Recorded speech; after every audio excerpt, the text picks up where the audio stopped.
मामा चिड़िया अपने बच्चों से बहुत प्यार करती थी। मामा चिड़िया जब भी भोजन लेने जाती तो अपने बच्चों को समझा कर जाती थी। बच्चों, मैं आपके लिए दाना लेने जा रही हूँ। घर में ही रहना और खिड़की के रास्ते बाहर मत जाना।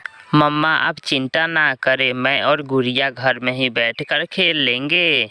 मामा चिड़िया घर से बाहर निकलती है और घर के दरवाजे को बाहर से ताला लगाकर दाना लेने चली जाती है। गुड़िया, चलो छुपन छुपाई खेलते हैं।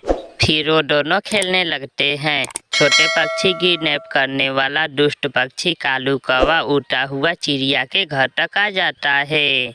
चिड़िया के घर को तो बाहर से ताला लगा हुआ है। चिड़िया जरूर अपने बच्चों को दाना लेने अपने साथ ले गई होगी। ऐसा सोचकर कालू कौवा वहां से चला जाता है। दूसरे दिन चिड़िया जब दाना लेने जाती है तो अपने घर को बाहर से ताला लगाती है। थोड़ी दूर बैठा कालू कौवा ये सब देख रहा था। इसका मतलब बच्चे घर में ही हैं। चिड़िया बाहर से ताला लगाकर जाती है। चिड़िया के जाने के बाद कालू कौवा चिड़िया के घर के पास जाता है। कोई है क्या? कोई घर में है? चुप चुप कर जाओ गुड़िया, बोलना नहीं, बाहर कोई आवाज दे रहा है। मम्मा भी तो हो सकती है। ये आवाज मम्मा की नहीं है, ये कोई और है। जंगल में मेला लगा हुआ है, अगर किसी को मेला देखना है तो मेरे साथ आ जाए। ये सुनकर कुकू से रहा नहीं जाता और वो बोलता है, मगर मेरी मम्मा बाहर से ताला लगा कर गई हुई है, हम कैसे जा सकते हैं? तो फिर कल चले जाएंगे। कल तुम अपनी मामा से कहना कि बाहर से ताला ना लगा कर जाए, मेले में बहुत कुछ है देखने को। कौवा चला जाता है। मामा चिड़िया भी अपने बच्चों के लिए भोजन लेकर आ जाती है। मम्मा, क्या जंगल में मेला लगा हुआ है? हाँ बेटी, मेला तो लगा हुआ है, मगर आपको किसने बताया?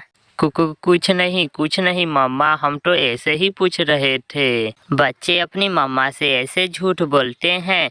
दूसरे दिन मामा चिड़िया जब घर से जाने लगती है तो कुकू अपनी मम्मा से कहता है, मम्मा, हम घर में बोर हो जाते हैं, आज आप बाहर से ताला ना लगाना, हम दरवाजे के बाहर बैठकर पक्षियों को देखेंगे। मामा चिड़िया मान जाती है, मगर घर से दूर मत जाना। बच्चों, आप अभी बहुत छोटे हो, बाहर बहुत खतरा है। मामा चिड़िया चली जाती है और बच्चे घर के बाहर बैठ जाते हैं। थोड़ी देर बाद कौवा और कौवी भी आ जाते हैं।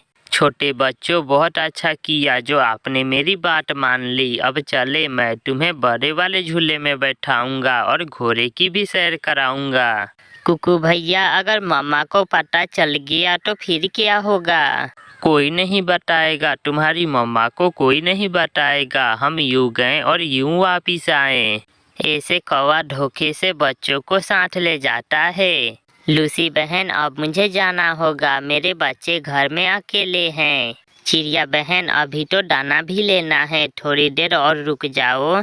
मगर उस दिन मामा चिड़िया समय से पहले ही घर वापस चली जाती है। घर में बच्चे ना देखकर मामा चिड़िया बहुत चिंतित होती है। मेरे बच्चे कहाँ गए? मेरा दिल डर रहा था, वही हुआ जिसका मुझे डर था। फिर मामा चिड़िया जल्दी से वापस उड़ती है और अपने बच्चों की खोज में निकलती है। अंकल, कहाँ है मेला? यहाँ तो कुछ भी नहीं है।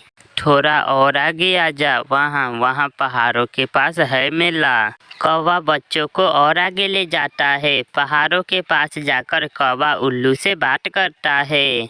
ओ देखो, सामने दो बच्चे हैं, दोनों चिड़िया के बच्चे हैं, बोलो क्या दोगे? एक बोरी चावल का दाना और एक बोरी मक्के का दाना, बोलो क्या ख्याल है? थोड़ा दाम बढ़ाओ, बच्चे ताजे ताजे हैं, ऐसा मांस तुमने कभी नहीं खाया होगा। मामा चिड़िया अपने बच्चों की खोज करते करते वहां आ जाती है। गुड़िया और कुकू, आप यहाँ क्या कर रहे हो? अपनी मम्मा को देखकर बच्चे डर जाते हैं। मम्मा, हम अंकल कौवे के साथ मेला देखने आए थे। मामा चिड़िया कौवे को उल्लू के पास बैठा हुआ देख लेती है। जल्दी चलो बच्चों, हमें जल्दी यहाँ से भागना होगा। मामा चिड़िया अपने बच्चों को भगाकर वहाँ से ले जाती है। जब कौवा वापस आता है तो हाथ मलता रह जाता है। बच्चों, पता है वो कौवा आपको उल्लू के हाथ बेचने वाला था। ये सुनकर बच्चे डर जाते हैं और अपनी मम्मा को सॉरी बोलते हैं। प्यारे दोस्तों, इस कहानी को लाइक, अपने दोस्तों के साथ शेयर और चैनल को सब्सक्राइब करना बिल्कुल मत भूलना। आपका धन्यवाद। सुबह से शाम हो गई थी मगर अभी तक रानो चिड़िया के ढाबे पर कोई भी ग्राहक नहीं आया था। आज का सारा खाना फिर से फेंकना पड़ेगा, कोई ग्राहक आता ही नहीं। मैं बहुत मेहनत से खाना बनाती हूँ, शुद्ध घी और ताज़ी सब्जियाँ इस्तेमाल करती हूँ। कबूतर कबूतर, ना ना, उस चिड़िया के ढाबे से कुछ ना खाना, उसका खाना एक नंबर बेकार है। मैंने अभी अभी खाया था, जरा से भी स्वाद नहीं है चिड़िया के खाने में। गोरी, मुझे तुम पर पूरा विश्वास है, अगर तुम कहती हो तो मैं क्यों खाऊंगा चिड़िया के ढाबे से खाना। टोंटे टोंटे, चिड़िया का खाना बहुत बेस्वाद है, तुम भूलकर भी उसके ढाबे से खाना ना खा लेना, बहुत बेकार है उसका खाना। कौवे ऐसा क्यों करते थे? वो चिड़िया का ढाबा चलने क्यों नहीं देते थे? क्योंकि वो हर रोज चिड़िया के ढाबे से मुफ्त का खाना जो खाते थे। शाम को गोरी और कालू चिड़िया के ढाबे पे जाते हैं। चिड़िया, क्या आज खाना बिका या नहीं? कोई ग्राहक आया भी है तुम्हारे ढाबे पर या सुबह से बैठी मक्खियाँ ही मार रही हो? कौवे और गोरी, सुबह से कोई भी ग्राहक नहीं आया, मैं तो फालतू ही बैठी हुई हूँ। तो फिर खाना फेंकने से अच्छा है तुम वो खाना हमें दे दो, हम कल की तरह गरीबों में बांट देंगे।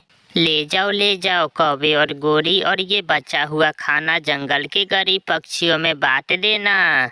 कौवा और कौवी वो खाना लेकर चले जाते हैं। बहुत बहुत स्वादिष्ट है कालू, चिड़िया ने आलू पालक की भुजिया बहुत स्वादिष्ट बनाई है। चिड़िया समझ रही होगी कि हमने खाना गरीबों में बांट दिया है। कालू, ये खाना गरीबों में ही तो बांट रहे हैं, एक गरीब मैं और एक गरीब तुम, हम दोनों से बड़ा और कौन गरीब हो सकता है। ऐसे दोनों कौवे मुफ्त का खाना घर बैठकर खाते हैं और चिड़िया का मजाक उड़ाते हैं। दूसरे दिन भी ऐसा ही होता है। बुलबुल बुलबुल, मैं अभी अभी चिड़िया के ढाबे से दाल चावल खाने गई थी मगर उसके दाल चावल तो कोई मुफ्त में भी ना खाए। ऐसे बेस्वाद दाल चावल मैंने पहली बार खाए हैं। अच्छा ही हुआ जो तुमने मुझे बता दिया गोरी, मैं चिड़िया के ढाबे से कभी भी दाल चावल नहीं खाऊंगी। और जैसे ही शाम होती है गोरी और कालू फिर से चिड़िया से बचे हुए दाल चावल लेने आ जाते हैं। तुम हिम्मत न हारना चिड़िया, ऐसे ही हर रोज खाना बना लिया करना, देखना एक ना एक दिन तुम्हारा ये ढाबा अच्छे से चलने लगेगा। गोरी, इसलिए तो मैं अपना नुकसान पे नुकसान किए जा रही हूँ मगर अब मैं थक गई हूँ, न जाने कब चलेगा मेरा ये ढाबा। गोरी, जल्दी चलो, गरीब पक्षी हमारा इंतजार कर रहे होंगे। कौवा और कौवी बचा हुआ खाना लेकर चले जाते हैं। आज मैं इन कौवों के पीछे जाकर देखती हूँ कि ये किन गरीबों में मेरा बचा हुआ खाना बांटते हैं। ऐसा सोचकर चिड़िया कौवों के पीछे पीछे जाती है। वाह, ऐसे ही दाल चावल मेरी माँ भी बनाया करती थी, बहुत स्वादिष्ट है ये दाल चावल।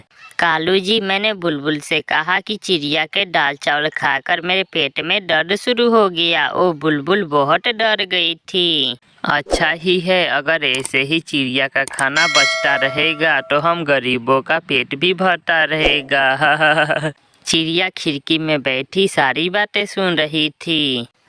तो ये बात है, ये चालाक कौवों की वजह से ही मेरा ढाबा नहीं चल रहा। दूसरे दिन चिड़िया अपने ढाबे पर खाना बनाकर आवाज लगाती है। आज का खाना फ्री में, सबके लिए फ्री में खाना, जो भी आए बिना पैसे दिए खाए। ये सुनते ही वहाँ पक्षियों की भीड़ लगने लगती है।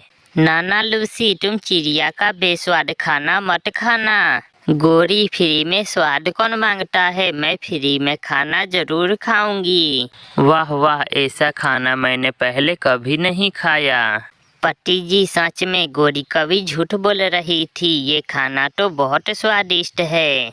गोरी झूठी है, ये दाल चावल बहुत स्वादिष्ट हैं। कौवे झूठे हैं, चिड़िया के हाथ में बहुत स्वाद है। ऐसे उस दिन के बाद से चिड़िया का ढाबा अच्छे से चलने लगता है और कौवों का मुफ्त का खाना बंद हो जाता है। प्यारे दोस्तों, इस कहानी को लाइक, अपने दोस्तों के साथ शेयर और चैनल को सब्सक्राइब करना बिल्कुल मत भूलना। आपका धन्यवाद।